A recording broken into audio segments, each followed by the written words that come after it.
స్వర్ణ స్వర్ణ స్వర్ణ ఏంటి వీడు అంత గట్టిగా పిలుస్తున్నాడు? వాళ్ళ మీద కోపం దీని మీద చూపిస్తాడా ఏంటి? వస్తున్నా బావా. ఏంటి బావా?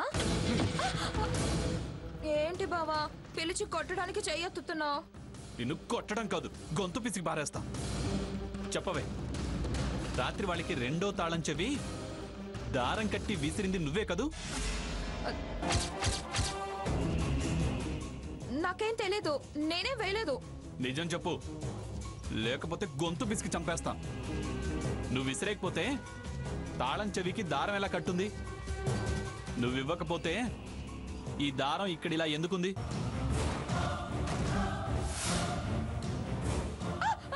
మర్యాదగా నిజం చెప్పు.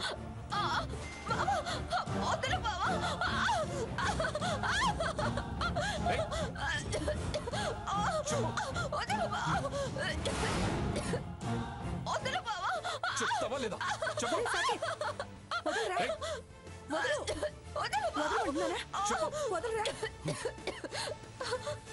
ఏంటి పిచ్చి పనులు? పిచ్చి పని చేసింది ఇది. శత్రువులకి తాళం చెవిచ్చి ఇంట్లోకి వచ్చేలా చేసింది.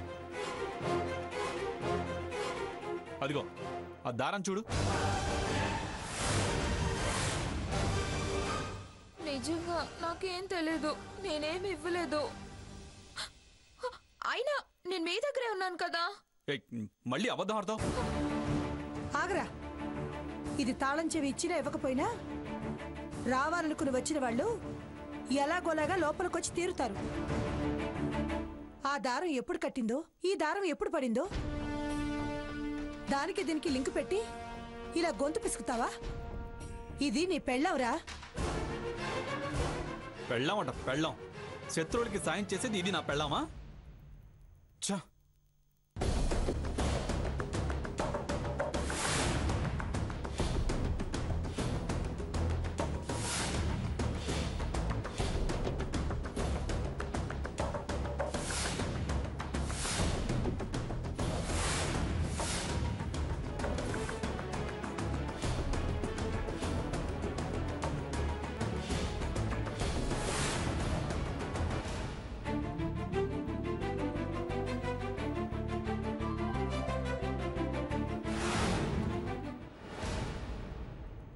ఏదైనా సరే ఎగిరెగిరి అందుకుని సొంతం చేసుకోవాలని చూసే పాడుబుద్ధి.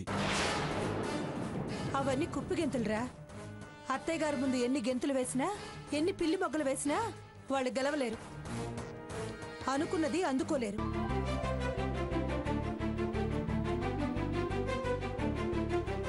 ఎవరి తిప్పలు వాళ్ళవి.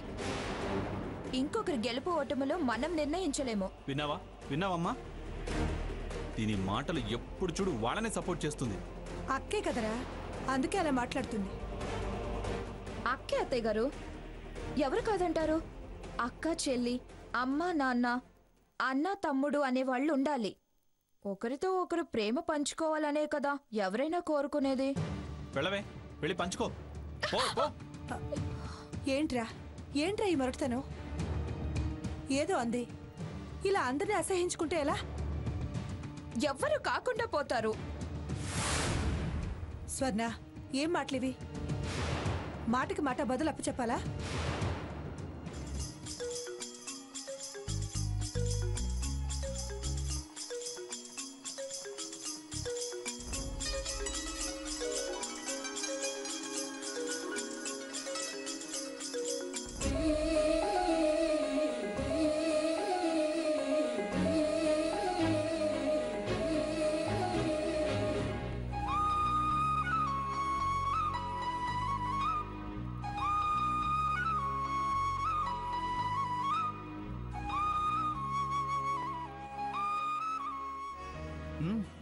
కోసుకో, తప్పుగా అనుకోకు. నువ్వు పువ్వు అందక అవస్థపడుతుంటే అందేలా ఎత్తుకున్నానంతే.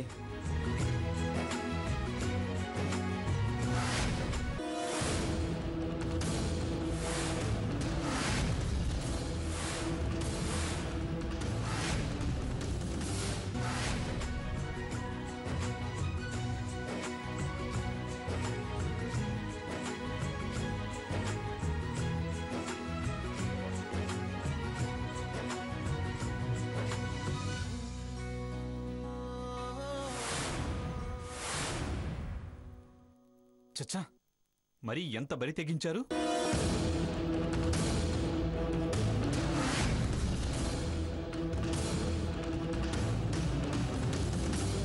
రఘురామ్ దించు. అరే, ఇది లవర్స్ పార్క్ కాదు అన్డీసెంట్ గా బిహేవ్ చేయడానికి. మర్యాదస్తుల ఇల్లు. పట్టపగలు ఏంట్రా వాకిట్లో ఆ కౌగిలింతలు? సిగ్గులేదు మేనస్ లెస్ ఫెలో? రేయ్, నీకెప్పుడు తప్పుడు చూపే గాని తిన్నగా చూడడం అర్థం చేసుకోవడం రాదారా? పూజకి పూలు కోస్తుంది, దేవుడి కార్యానికి సాయం చేశాను. భార్య ఇబ్బంది గమనించలేని వాడివి నీకేం తెలుస్తుందిరా? ఏది సిగ్గుమాలిన పనో ఏది మంచి పనో? వదిలే రఘురామ్, నేను ఇందాకే చెప్పాను కదా కాస్త ఓపికగా ఉండమని. ఎలా వాగుతున్నాడో చూడు. అది అతనికి మామూలే. అయినా పూజ కోసం పువ్వులు కోస్తున్నామని అతనికి తెలియదు కదా. నువ్వు లోపలికి పదా.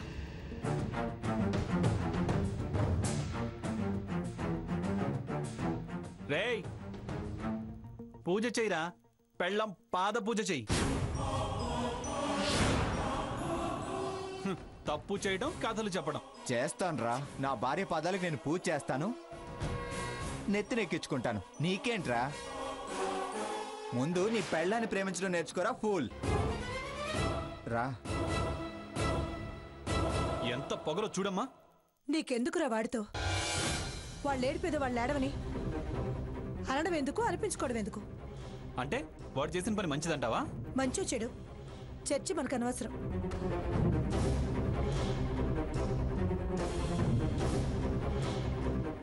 కలిసి ఉండాల్సిన వీళ్ళు పందెం కోడలా కొట్టుకుంటున్నారు. కొట్టుకుంటూ తిట్టుకుంటూ ఉంటారనుకున్న వాళ్ళు చిలకా గోరింకల్లా ఉంటున్నారు. పది సాకేత్, పది సర్నా.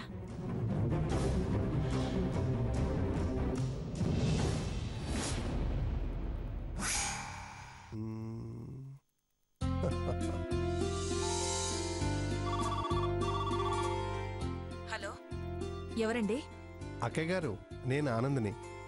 మీరా అన్నయ్య గారు? చెప్పండి. సీత వాళ్ళు స్వర్ణ వాళ్ళు ఎలా ఉన్నారు? వచ్చి చూద్దామంటే భయంగా ఉంది. వాళ్ళు బాగానే ఉన్నారండి. అన్నట్టు మీకు ముఖ్యమైన విషయం చెప్దామని ఫోన్ చేశాను. ముఖ్యమైన విషయమా? ఏంటండి? సీతా రఘురాం వాళ్ళు 4 రోజులు ఎక్కడికైనా వెళ్తే ఈ కోపతాపాలు తగ్గుతాయని. ఎక్కడికి పంపమంటారు? కంగారు పడకండి, మీరేం పంపించొద్దు. నేను నాన్న ఆలోచించి వాళ్ళని అరకు హనీమూన్ పంపిస్తున్నాం.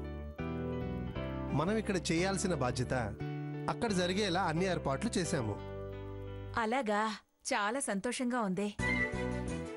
ఇంతకీ ఎప్పుడు బయలుదేరి వెళ్తున్నారు? రేపు మార్నింగ్ అక్కయ్య గారు.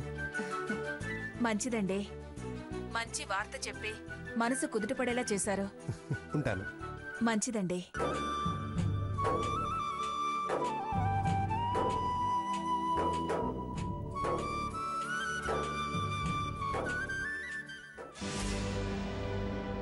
నానా,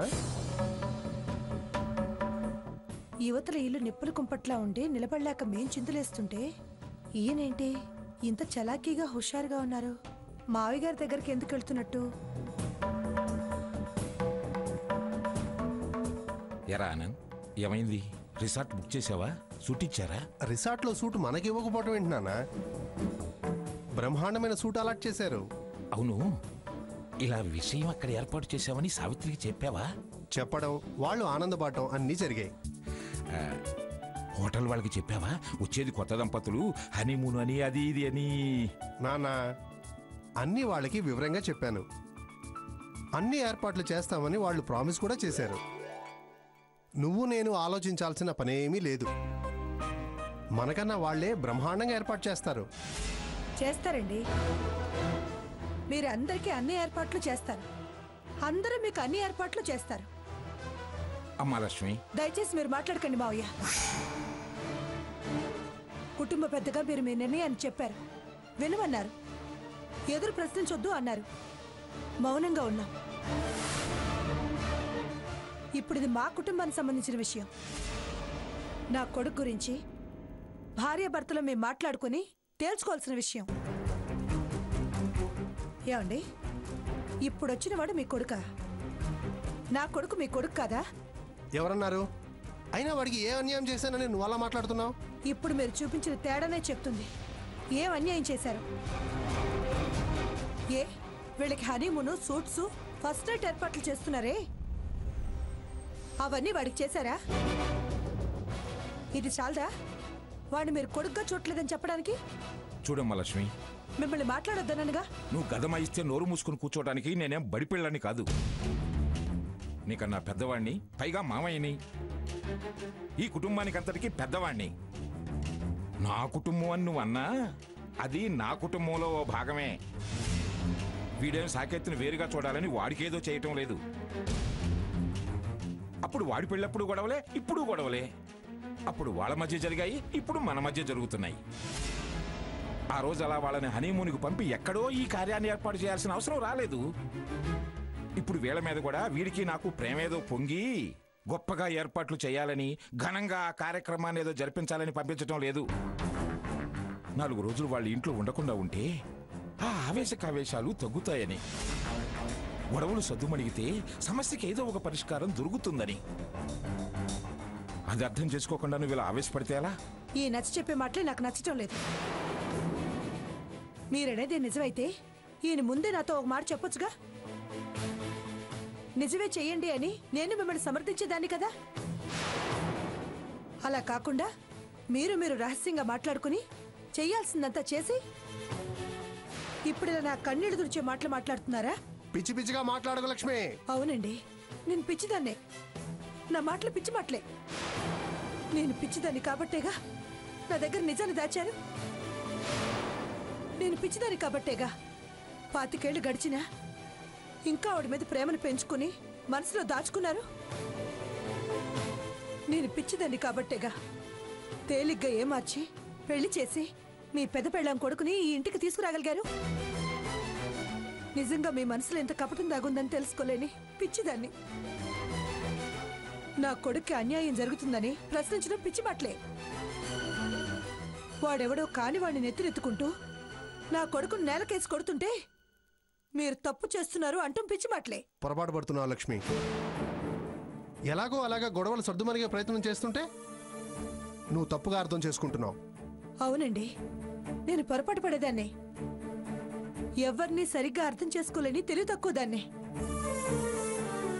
మీకు భార్య ఉందని, ఆవిడతో తమరికి సత్సంబంధాలున్నాయని, చెట్టంత కొడుకున్నాడని తెలుసుకోలేకపోవటం పొరపాటే.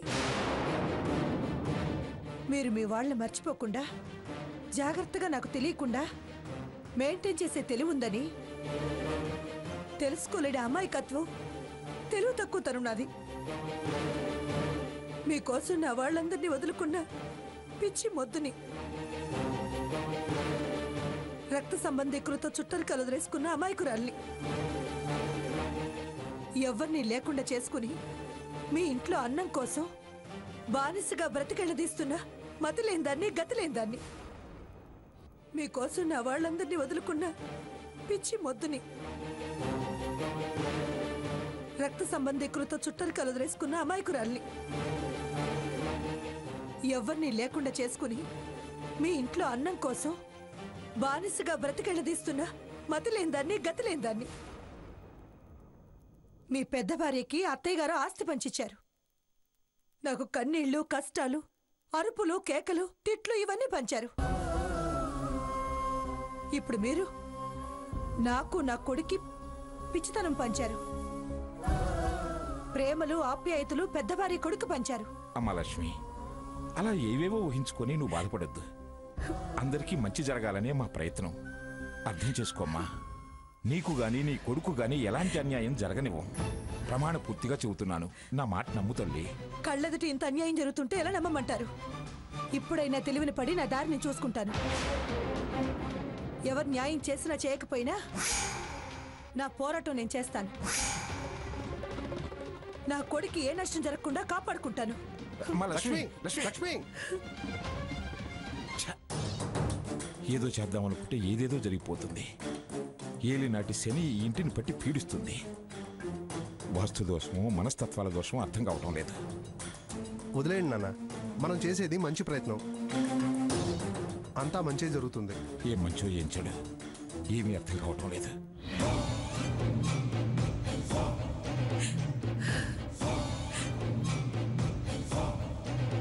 అత్తయ్య గారు అన్యాయం చేస్తున్నారు. ఏమిటి? ఏం జరిగింది? ఎవరు అన్యాయం చేస్తున్నారు? ఆయన మావయ్య గారు కలిసి ఏవేవో చేస్తున్నారు, వలపక్షం చూపిస్తున్నారు. ఏయ్, ఏడ్ చేయన చెప్పు, లేదా చెప్పేనా ఏడు. ఏం చేశారు వాళ్ళు? వాళ్ళు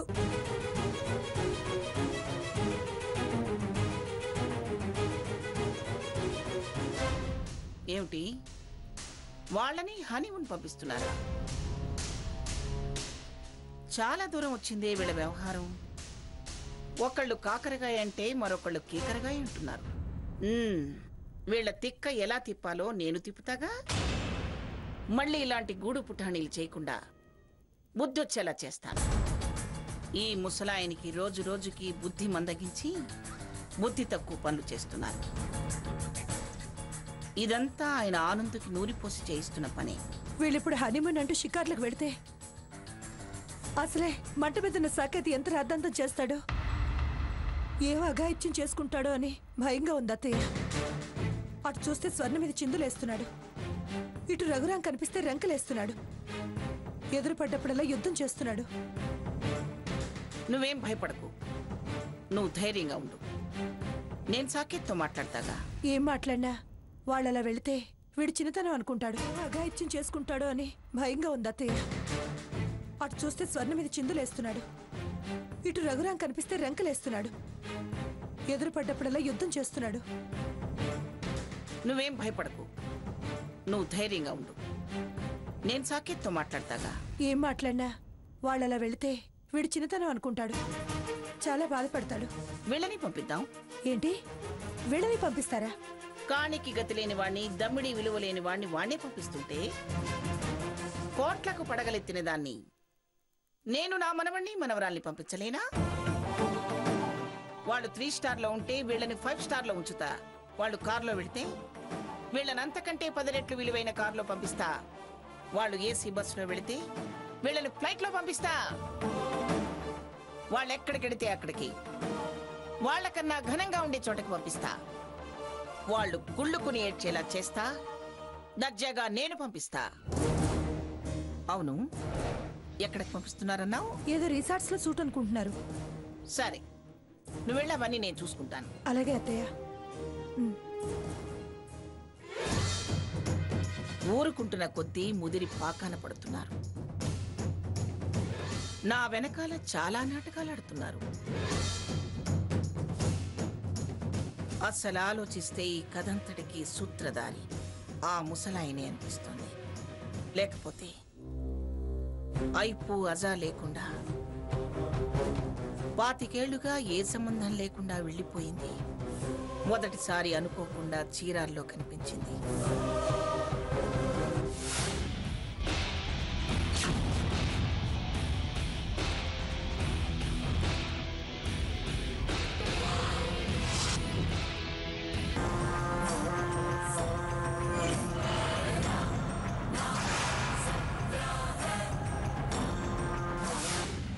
అప్పటి నుంచి అది నీడలా వెంటాడుతూనే ఉంది. ఇలా చెయ్యి శారదా అని జడ్జి దాని చెవిలో ఊదలేదు కదా. లేకపోతే అది ఒంటరిగా ఇంతదాకా వచ్చే ధైర్యం ఎలా చేస్తుంది? వీళ్ళు వాళ్ళకి ఇలాంటి ఏర్పాట్లు ఎలా చేస్తారు? ఎలా?